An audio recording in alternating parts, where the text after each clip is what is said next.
Ouvert et les gens viennent ne serait-ce que pour admirer le paysage du Bergeracois et de la vallée de la Dordogne. Chaque année, plus de 50 000 visiteurs viennent à Montbazillac. Et ce sont les vignerons qui financent seuls l'entretien.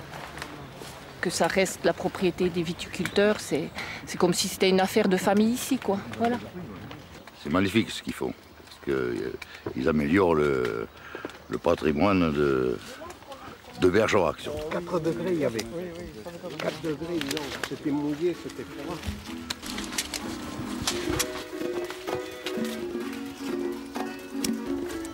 Dans ces vignes, Sylvie et ses équipes récoltent en un mois près de 90 tonnes de raisins.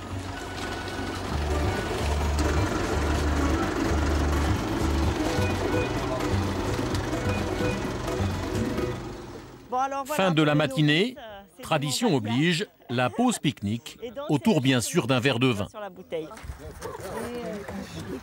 Bon, allez, à la tienne, lui.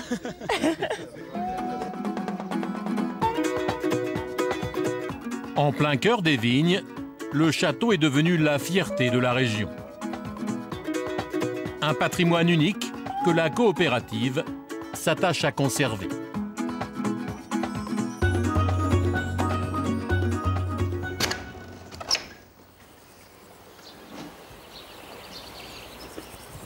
Là, c'est la vallée de Bergerac avec tout son vignoble. Donc, c'est un océan de vignes. C'est vrai que les gens viennent ici d'abord pour le patrimoine et quand ils repartent, ils ont le souvenir du château, du vin et quand ils le dégustent chez eux, c'est un petit peu une partie de leurs vacances aussi. Ils retrouvent ça dans leur verre avec cette couleur du soleil. Dans la cave, l'or jaune du Périgord qui se vend dans le monde entier. C'est avec les bénéfices de l'exploitation que les viticulteurs, petit à petit, restaurent leur château du XVIe siècle. Et le prochain chantier, c'est le chemin de ronde.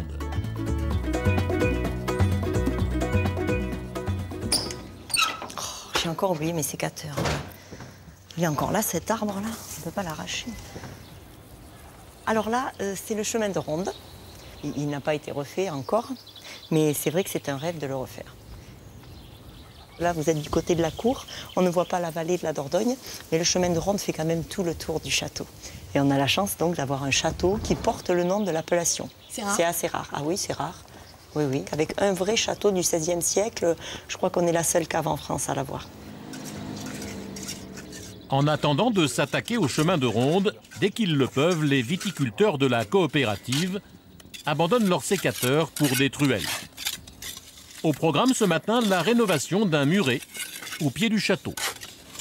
Ce sont que des viticulteurs de Montbazillac. Qui s'improvisent maçon. T'as fait ça toi, Lilian, chez toi déjà? Ça, j'ai déjà essayé, oui, une fois. Mais... Ben, tu vois? Mais c'est pas évident, hein. C'est clair. Il faut avoir le coup de main. Surtout avec les truelles miniatures. Bon là, la truelle est peut-être pas... Bon. Hop, il faut jeter dans le joint. Dans 20 ou 30 ans, quand on sera à la retraite et qu'on reviendra au château, ou je sais pas, on dira, tu te rappelles quand on a fait ce muret? Alors là, on sera fiers. Là, on pourra dire, on est fiers.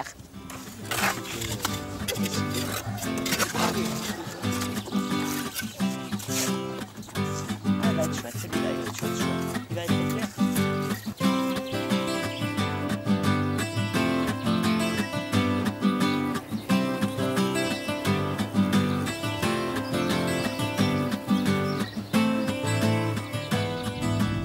Sylvie exploite à elle seule 25 hectares de terre qu'elle entretient avec son mari Didier. Aujourd'hui, ils vont planter de nouveaux pieds de vigne. Ils ont été arrosés, non, ces plants-là? Ils les ont pas arrosés, mes parents? Je crois qu'ils l'ont fait parce Ah qu'ils oui, sont bien ils sont humides. trempés, on va pas les arroser. Combien on a de plants, là? Il y en a 6 barquettes, 192. Ouais. Allez. Bon, on y va? Allez, on est parti. Les bicyclettes, elles sont Il y là-bas? en a une dans le coffre et une sur place. Et les sarclots? Et je crois qu'ils sont là-bas, mais je suis pas sûr. Allez.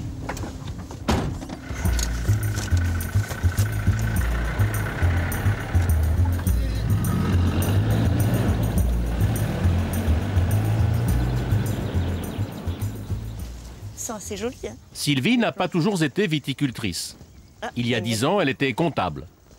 Elle a décidé de changer de vie et de reprendre l'exploitation de ses parents. Tu sais, ça bricole, ça bricole. Tu les mets dedans? Allez, Yannick, un peu de rendement.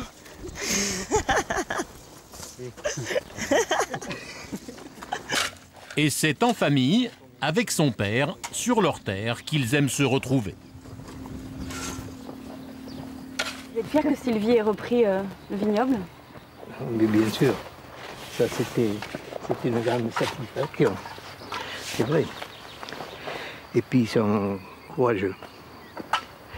Très courageux. C'est difficile pour une femme d'être viticultrice. C'est très difficile, oui, mais bon, j'ai très bien noté. Je sors de milieu quand même de paysan, comme je suis encore. C'est un métier passionné? Ça, tout à fait.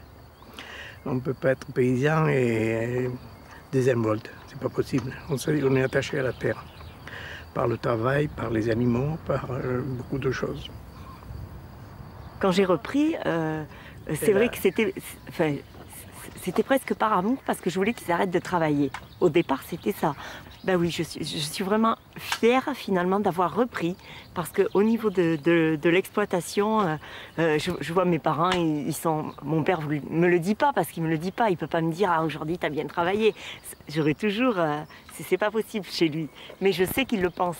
Ça leur procure une vieillesse heureuse et sereine, quoi. Ça vous touche? Excusez-moi. Je suis trop sensible, je suis bête.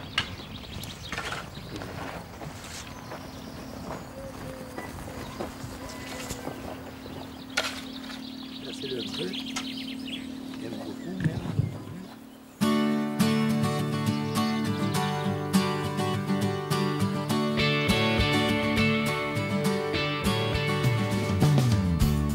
Pour fêter le 50e anniversaire de l'acquisition du château, Sylvie organise une grande fête au domaine. Une façon de rendre hommage à ces viticulteurs visionnaires. Aujourd'hui, tous les vignerons préparent la soirée. Ils doivent décorer la cour du château. Sylvie, elle, s'occupe des fleurs. Il faudrait me couper là, l'anse là. Ouais, parce que ça c'est... Après, je n'ai pas le ciseau, je ne sais pas où il est. C'est moyen l'anse. C'est important de célébrer ses 50 ans aujourd'hui? Oui, parce que le Mont Bazillac va bien. Tout le monde connaît. Enfin, on se rend compte que bon, aujourd'hui, on n'est pas vraiment en crise, malgré la crise viticole. Mais c'est pas pour ça qu'il faut s'arrêter. Il faut toujours construire. Ce qui me motive, c'est que tout le monde me suit. Sylvie retrouve le vétéran de la coopérative. Ça va, vous aussi? Guy Rousselli, 78 ans. Son père était l'un des premiers à avoir voté l'achat de la bâtisse en 1960. Oui, mais il vaut mieux pas l'enlever. Et lui aussi est venu donner un coup de main. Monsieur Rousselli, il habite à Mont-Bazillac et il vient tous les jours se promener au château. Ah oui. C'est notre... ma résidence secondaire. C'est chez vous un peu ici? Un peu chez moi, mais je vous l'ai dit tout à l'heure, je ne sais pas, j'en ai un morceau. Alors j'ai regardé quand il a été acquis en 1960, quel morceau pouvait me revenir. J'ai vu cette superbe toiture avec ses girouettes, des tuiles et des pierres. Les tuiles, j'ai dit si je choisis une tuile, si elle tombe, c'est foutu. Donc j'ai choisi un morceau de pierre, parce que la pierre est éternelle, surtout avec ce château. Mais comment ça s'est passé? C'était pour sauvegarder ce château, pour qu'on évite de le perdre et qu'il soit... Oui, parce que le château, on ne sait pas où il serait allé, et on avait peur que quelqu'un l'achète, qu'il mette défense d'entrée, propriété privée, ce qui s'est produit dans la région un peu partout. Et nous, notre idée, c'était au contraire de l'ouvrir en grand au public. Et puis, les 53 viticulteurs qui l'ont acheté, c'est des amis. Et on voulait que les autres amis viennent voir ce château aussi. C'était très très important pour nous. Les anciens, ils sont très très fiers en réalité d'avoir acheté le château. Et ils sont toujours un peu déçus en réalité. Ils sont toujours un peu déçus de dire oh, il s'en occupe pas assez. Quoi que l'on fasse, on s'en occupe jamais assez. Alors c'est pour ça que là, on a mis le paquet. À la limite, on a mis les fleurs, les bancs, Bon, on a essayé de bien faire. Hein. Voilà. Et aujourd'hui, c'est réussi. Les premiers curieux arrivent. Tout le parc est ouvert. Non, mais moi, Et les vignerons sont présents pour faire découvrir leurs produits et leur patrimoine aux visiteurs. c'est l'or du Périgord, c'est ce qu'on a dans nos caves. Santé. À la vôtre. Santé. Sylvie a aussi décidé de faire une surprise aux plus jeunes. Non, Reculez-vous. Venez, reculez, mettez-vous là. On s'approche pas du mur. Voilà, mettez-vous là. Les enfants, venez, regroupez-vous là. Les derniers, avancez-vous. À 3, vous lâchez tous ensemble vos ballons. 1, 3.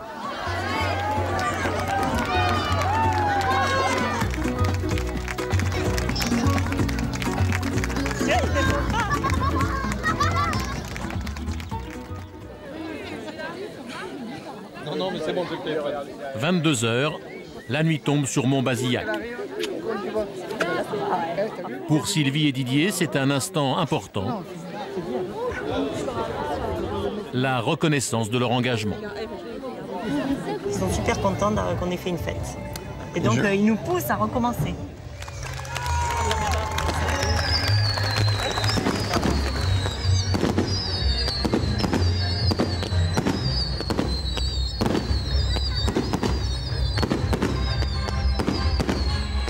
On en revient toujours là. C'était vraiment une super idée d'acheter ce château. Aujourd'hui, il faut le faire vivre et on s'y emploie à chaque instant.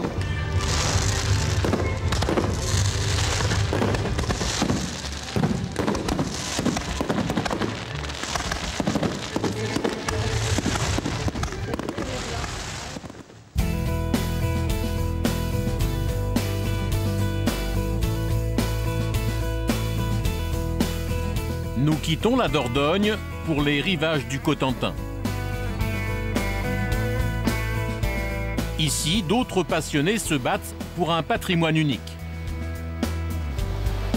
À 10 km au large, les îles Saint-Marcouf. Un archipel interdit au public.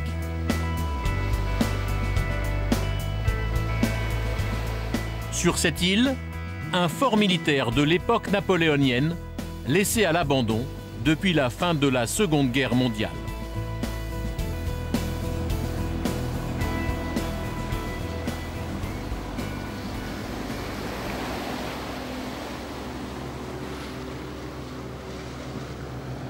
Une poignée de bénévoles se bat depuis 10 ans pour sauver ces fortifications des ravages de la mer.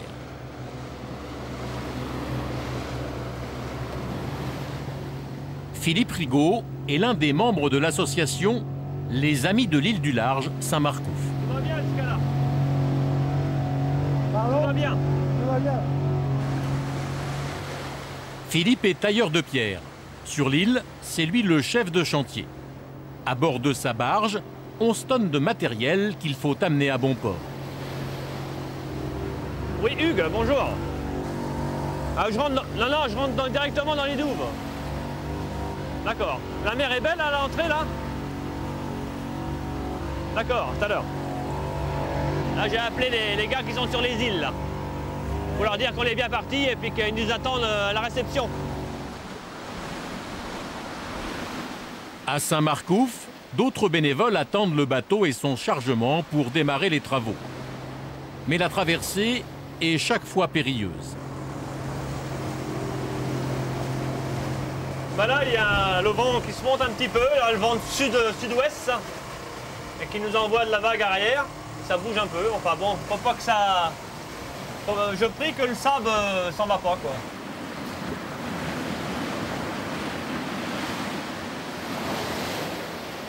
Philippe arrive après plus d'1 heure de traversée. Sur place, le comité d'accueil l'attend pour le guider, car la manœuvre est difficile. Vous avez préparé tout, d'accord? Tout est prêt?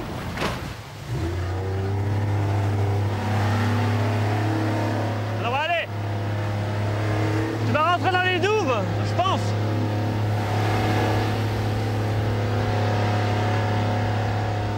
Philippe doit mettre son bateau à l'abri.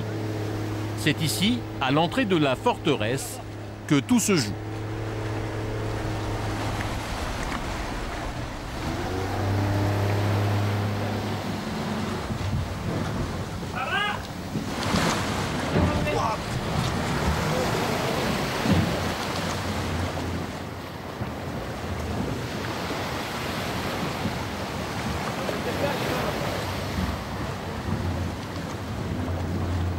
Les douves, creusées à même le rocher, ne font qu'une douzaine de mètres de large.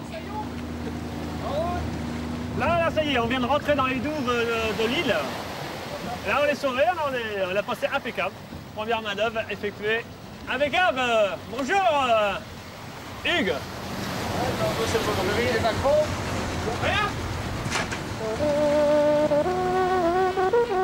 En haut des fortifications, Hugues Dupuis, le président de l'association, salue l'arrivée de la barge. C'est sa détermination et son combat qui ont rendu possible le sauvetage de l'île. On va s'introduire jusqu'au chantier maintenant. Et Philippe, c'est quoi ces douves alors en fait? Les douves, ça servait à arrêter sûrement les gens qui pouvaient traverser. Au lieu d'être carrément sur l'île, ça leur faisait un barrage d'eau.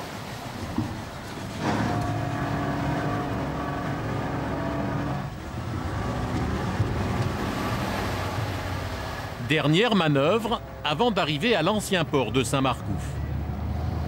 Non, là c'est très compliqué parce que c'est des virages très étroits et puis on a du vent, on est chargé, moi j'ai aucune manœuvre. Alors il faut du monde sur la barge pour pouvoir pousser sur les murs. Et puis bon, c'est pas toujours facile, il y a des fois ça conne, mais bon, heureusement que c'est une barge en alu. Mais elle est solide, alors ça va bien. Mais là on les rentrait nickel, impeccable. Il y a un an, l'association a démarré un travail de titan, une course contre la montre. Depuis 50 ans, toutes les digues entourant l'île s'écroulent. Il faut les restaurer avant que la mer ne gagne la bataille.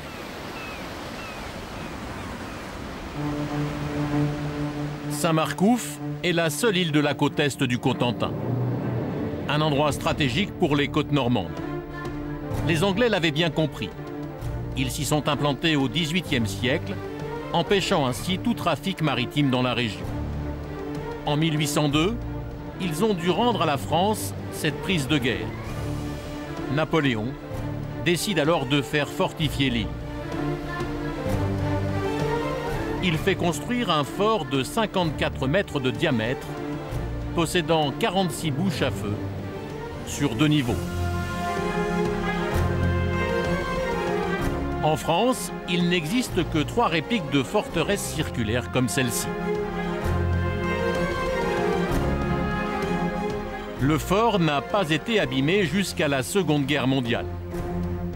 Mais les Allemands, au moment de quitter les lieux, en juin 1944, ont miné l'intérieur pour en interdire l'accès aux troupes américaines. Aujourd'hui, c'est un champ de ruines. Pour des raisons de sécurité, il est impossible d'y pénétrer.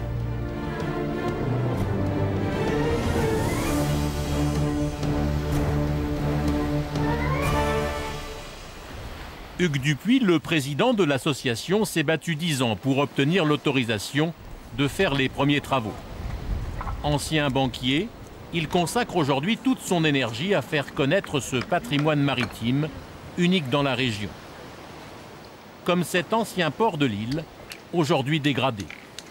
Devant nous, la petite avancée qui est en ruine et où on voit un canon, c'était cette plateforme sur laquelle on déchargeait tout le matériel pour rentrer dans la garnison. C'était encore en état il y a 5 ou 6 ans et ça ne l'est plus. Et alors sur la droite, c'était cette partie d'enrochement que l'on voit, c'était l'ancienne digue qui fermait le port de ce côté-là.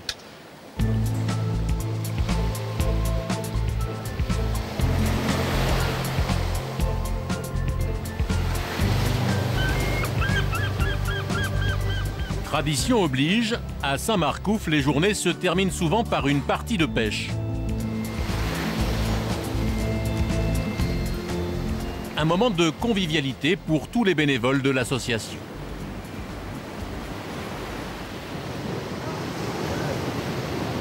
Ça s'appelle de la trompette, hein. Vous êtes trempé? Trempé. Trempé. Ah, et comme je peux pas lancer loin, ben, faut que j'aille au bord. C'est sportif, la pêche à Saint-Marcouf, non? C'est super, va. Et voilà ce que ça a donné, la pêche. Belle bête. Hein, elle est belle. Un beau bar. Un bar de combien, ça? 2 petits kilos, quoi. C'est beau. Ça fait partie des bons moments que vous passez ici, non? Ah ouais, ça c'est sympa, ça. Ah oui, c'est des très bons moments. Ça fait partie de choses qui sont agréables sur l'île. Vous connaissez cet endroit depuis combien de temps, Philippe?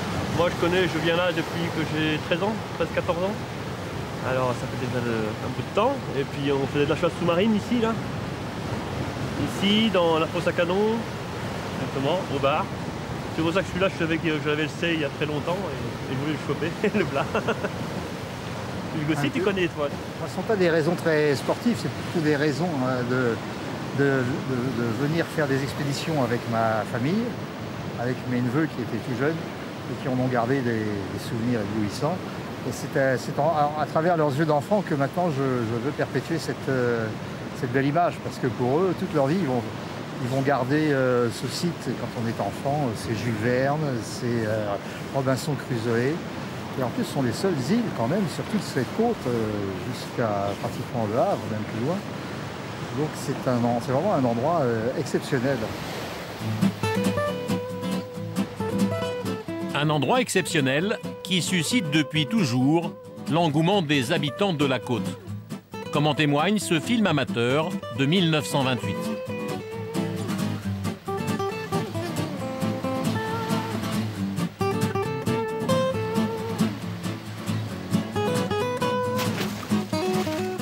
Jusqu'à ce que l'île soit interdite au public pour des raisons de sécurité en 1999.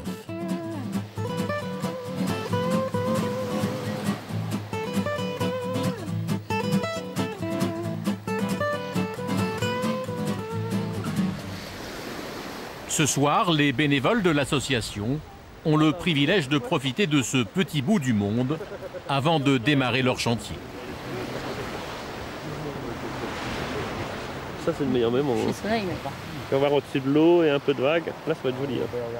On va voir le soleil s'enfoncer dans la mer. Et puis voilà, ça va être terminé pour ce soir. Et demain, on reprend.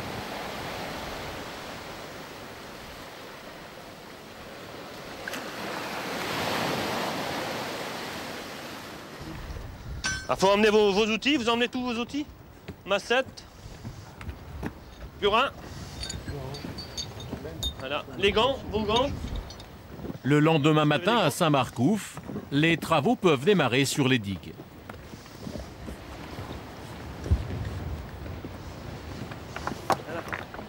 Cette année, pour la première fois, Philippe Rigaud, le tailleur de pierre, encadre 3 jeunes déscolarisés.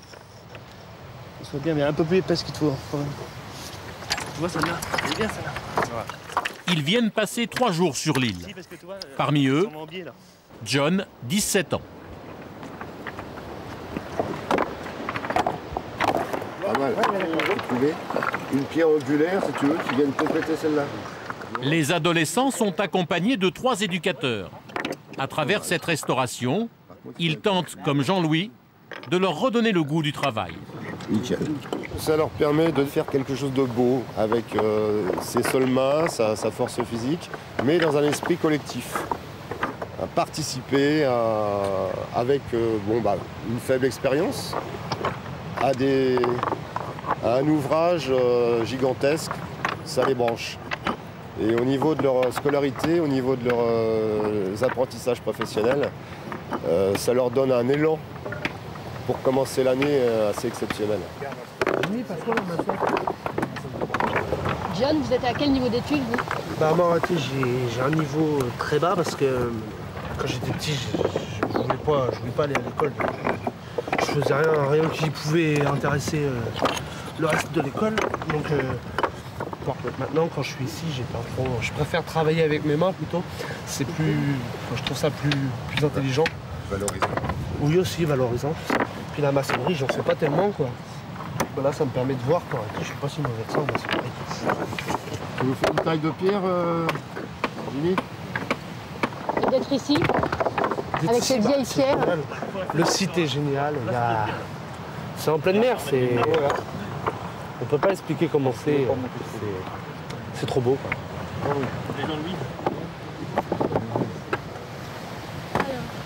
Sophie, elle aussi, est éducatrice. Non, ça va pas. Un chantier, ça se partage. Voilà, et on n'est pas professionnel en maçonnerie, mais on apprend comme eux. Et si on veut montrer l'exemple, c'est en travaillant avec eux.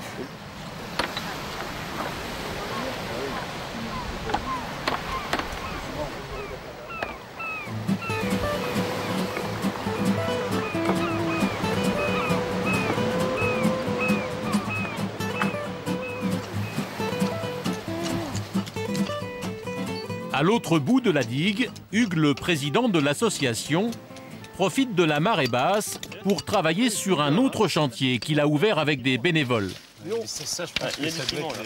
Nous sommes sur l'ancien port de l'île. Non, mais vous pouvez venir. Hein. Ça sent la poudre. La poudre à canon. Nous sommes en train de dépiqueter l'ancien joint qui ne tient plus beaucoup.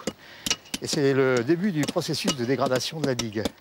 C'est-à-dire que le joint commence à partir, puis la pierre n'est plus tenue par le joint. Et ça donne ensuite des pierres de plus en plus branlantes qui commencent à tomber.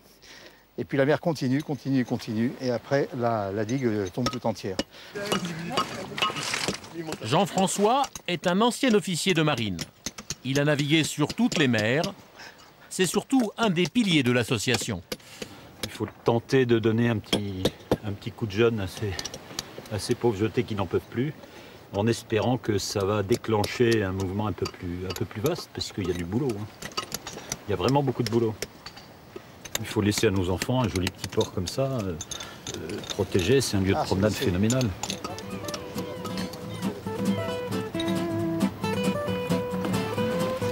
Bon, bah, vous avez bien travaillé, on va arrêter là pour ce soir. Allez, on y va.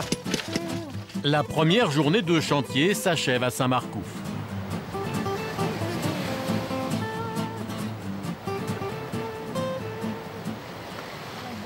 Non, pas trop à côté. Tant pis, ça m'a... Au camp de base, on s'affaire autour du barbecue. On y va ? Le dîner est servi dans l'ancienne poudrière, juste en face du fort. Allez, tout le monde à table. Est-ce qu'il serait bien C'est l'endroit le plus sympathique, le plus chaleureux, où nous nous retrouvons en fin de chantier, après avoir vécu dans les embruns, dans le vent, dans les conditions un peu difficiles. Là, c'est quand même un endroit exceptionnel. C'est le seul endroit bien abrité du site. 3 fois dans la journée, l'ancienne poudrière accueille les bénévoles le temps des repas. Mais un jour, j'espère qu'on aura... Ici, pendant toute la durée du chantier, le seul luxe, c'est de manger des huîtres tous les jours. Et en plus, c'est des huîtres sauvages ici. C'est très sympathique parce qu'on a aussi l'impression, ce côté Robinson Crusoe est complètement dehors de tout et de vivre des moments tout à fait exceptionnels. Avec des produits très naturels. À part qu'il manque le modèle sur la table. Ah non, le modèle est là. Oui.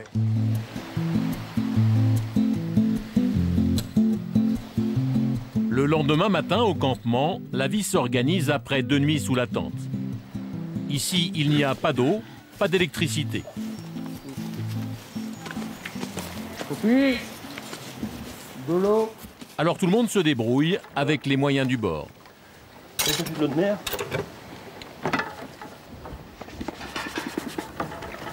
C'est celle à l'eau de mer. Oui. Pour économiser l'eau. Oui. Hop. Il va falloir que tu me tiennes le machin.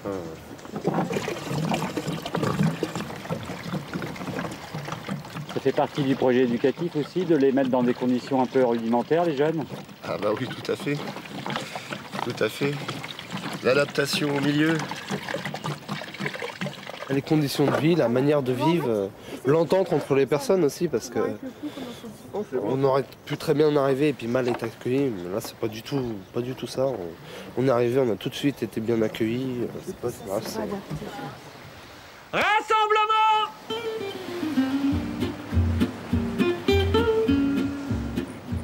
Pour les jeunes, c'est la dernière journée sur l'île. Ils vont devoir tous ensemble dégager des blocs de granit qui obturent l'entrée des douves.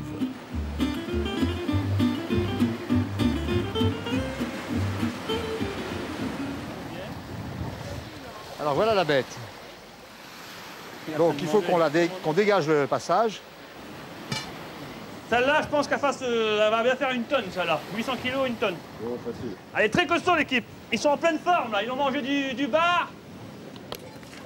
On tord. On y va? Allez, tirez! Ouais. Oh, Jimmy! fais quoi? Tu t'es endormi là? C'est trop lourd. Non, ça bougera pas, ça.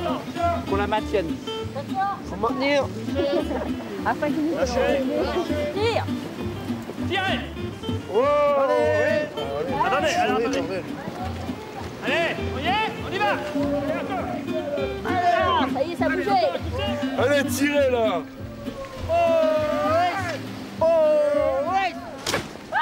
Attention, Hugues. Premier essai raté. Le but, c'est de la faire tourner sur elle-même comme ça. Ça bouge. Au final, il faudra 3 heures pour dégager l'entrée des douves.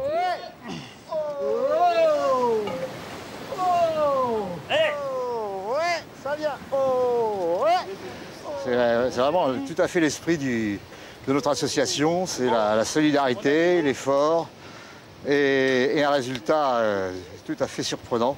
Et tout ça au service d'un beau patrimoine. C'est donc tout un ensemble qu'on aime vraiment beaucoup. J'ai l'impression que tu as trouvé une vocation un peu, non? Ouais, peut-être, ouais, faut voir. C'est peut-être, ouais. Peut-être mon futur métier, tailleur de pierre, faut voir.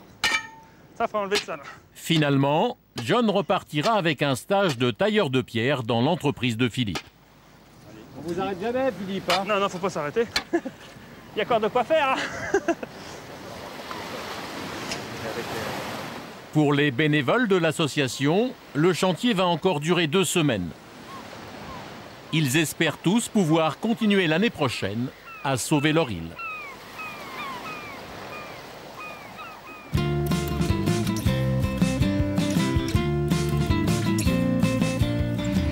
Nous quittons les îles Saint-Marcouf pour la pointe nord-ouest du Cotentin.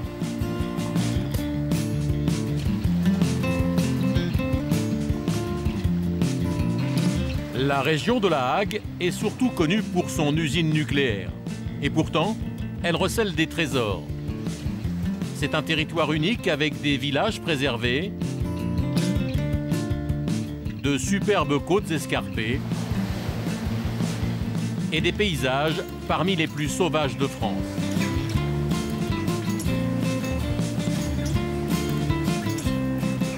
On l'appelle la Petite Irlande.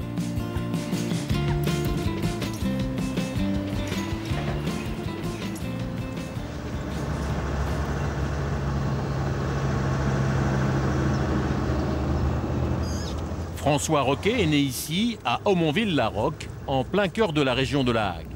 Voilà, alors à gauche, c'est à Magnès. La grande maison ici est aussi à Magnès. Après, ça, c'est ma maison, toujours là. Et mon frère habite un peu plus loin. Et ça a toujours été les maisons de la famille. Passionné par l'habitat traditionnel, il a même créé une association pour sauvegarder ce patrimoine. On est maintenant une 60aine de personnes, particulièrement amoureux de La Hague. Et notre objectif, c'est d'essayer d'aider et de conseiller les gens pour restaurer, alors soit une boulangerie, un lavoir, qui sans nous risquerait de disparaître. Ce matin, il se rend chez Gérard Roger, le propriétaire d'une maison de famille. Ah, il est joli ton jardin. Hein. Bah tiens, et on s'en occupe. Au fond de son jardin, un four à pain datant du XVIIe siècle. C'est des pavots. Gérard a demandé à François de venir le conseiller avant de commencer les travaux de restauration. Voilà la boulangerie. Ah mais elle est grande, hein.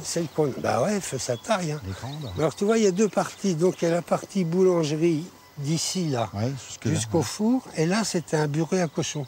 Ah oui, on voit l'ouverture pour la nourriture. Ouais. Ce qui est pas beau, c'est le toit avec bah ça, c'est enlevé. Ça, c'est enlevé. Mais de toute façon, ça, si le projet aboutit, je le vire et je mets du chaume. Ah, ça sera joli. Je vois bien le chaume. Ah, c'est bien. Hein. Tu fais attention aux marches. À l'intérieur de cette boulangerie, le four à pain est en état de marche. Ah, oui. Alors là, il y aura évidemment la porte à refaire. Ça, je connais un chaudronnier qui est capable de refaire des...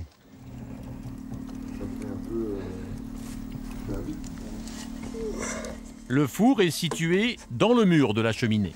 Ah, il est très joli, là, la voûte, là, au-dessus. Tu vois, la voûte, elle est intacte. Hein. Ouais. Ça, c'est extraordinaire, le fonctionnement naturel avec l'air qui rentre là, l'air chaud qui repart là. Et puis, t'as pas de fumée, t'as rien. Hein. Ah non, puis je te dis, elle est pas feignante, ça marche super. Hein. Ça marche bien. Hein. Ouais. Non, ça vaut le coup, là, de faire quelque chose. Hein. Ben, ça vaut la peine. Moi, je la trouve très intéressante. Et elle est vaste. Et puis, elle est restée un peu dans...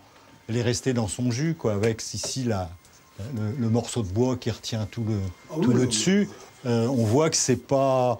Enfin, c'est pas une boulangerie de luxe, c'est une boulangerie de ferme, de travail tout à fait classique. Elle est très très bien. Hein. On voit bien les fumées qui sont... Monsieur Augier, c'est important de pouvoir conserver ce patrimoine? Évidemment que c'est important. D'abord, c'est patrimoine familial. Secondo, c'est beau.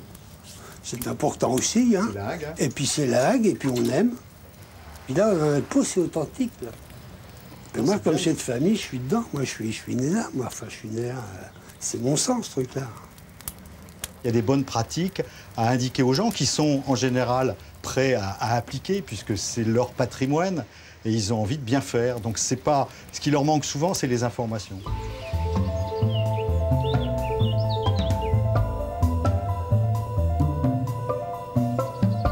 François Roquet sait de quoi il parle. Il a acheté il y a 10 ans le manoir de la Madeleine, une ferme fortifiée construite en 1332.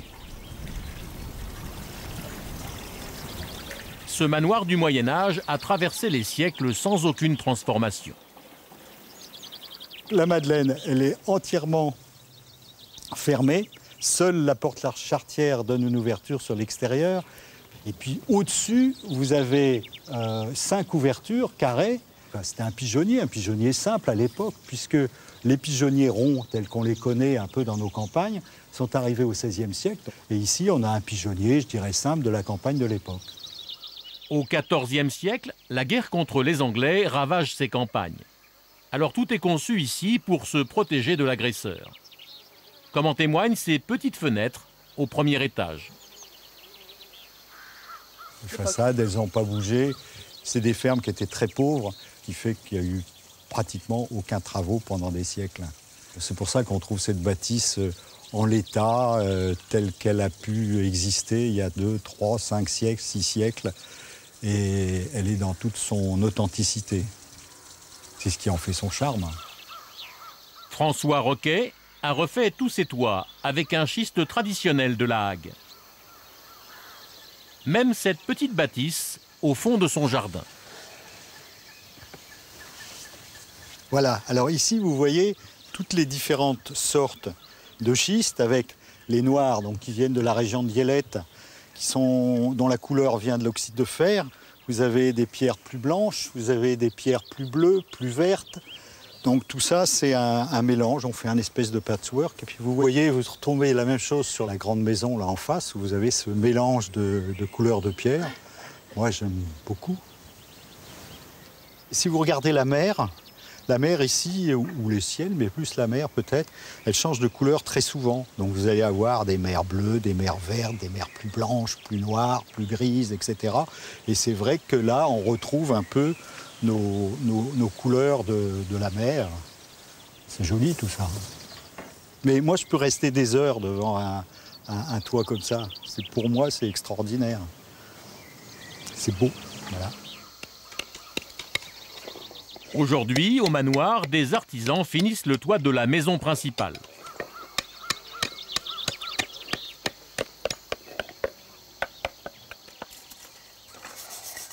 Ils travaillent cette pierre du pays, qu'on appelle aussi le schiste bleu. Quand on avait assez de bleu, on faisait que des toitures, tout le monde voulait du bleu. Comme on n'en a plus assez, on est obligé de faire un panaché avec différentes couleurs. Ah, le bleu est très pur là. C'est presque bleu ciel. Le bleu du ciel. Voilà. Pour le dernier jour des travaux, les artisans recouvrent l'ancienne tour. C'est pas mal, c'est déjà mieux là. C'est la seule partie du manoir qui a été modifiée. Alors il y avait une tour qui dépassait la toiture principale. Et cette tour, elle a été tronquée au départ des nobles. Quand les nobles ont quitté la Madeleine au XVIe siècle, la tour a été tronquée. Tronquée, c'est-à-dire? Tronquée, ben vous voyez, elle a été coupée comme ça en biais. Et puisque seuls les nobles avaient le droit de regard sur les terres avoisinantes. C'est ce qui explique cette forme bizarre un peu de la tour.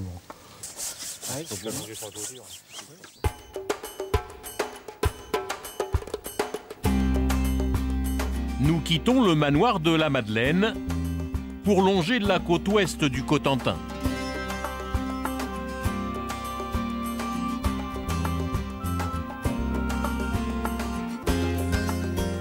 Construite sur un éperon rocheux, la cathédrale Notre-Dame domine la petite ville de Coutances avec ses 2 flèches. Exemple typique du gothique normand, avec ses lignes très pures, on l'a dit visible depuis l'île de Jersey, pourtant distante de 40 km.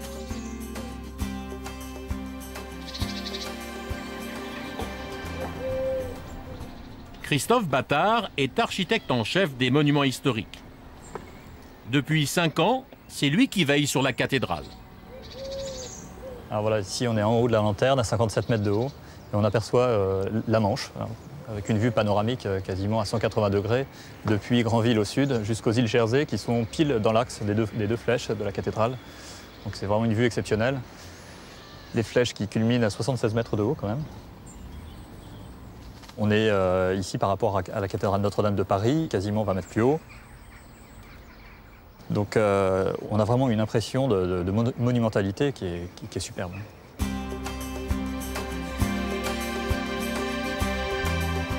Rebâtie au XIIIe siècle, en pleine période gothique, Notre-Dame de Coutances conserve encore aujourd'hui des vestiges de l'époque romane. Mais sa particularité, c'est cette tour-lanterne octogonale de 51 mètres. Elle est située au cœur du monument. La tour-lanterne, c'est vraiment caractéristique de l'architecture normande. On en trouve depuis l'art roman jusqu'à quasiment la Renaissance sur tous les édifices importants de la Normandie. Alors tour-lanterne parce que d'abord ça apporte de la lumière à l'intérieur de l'édifice.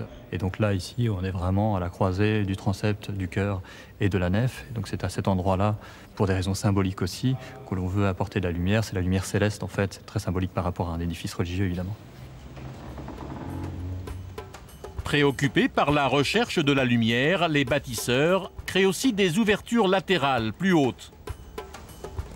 Une innovation pour éclairer toute la cathédrale par réverbération.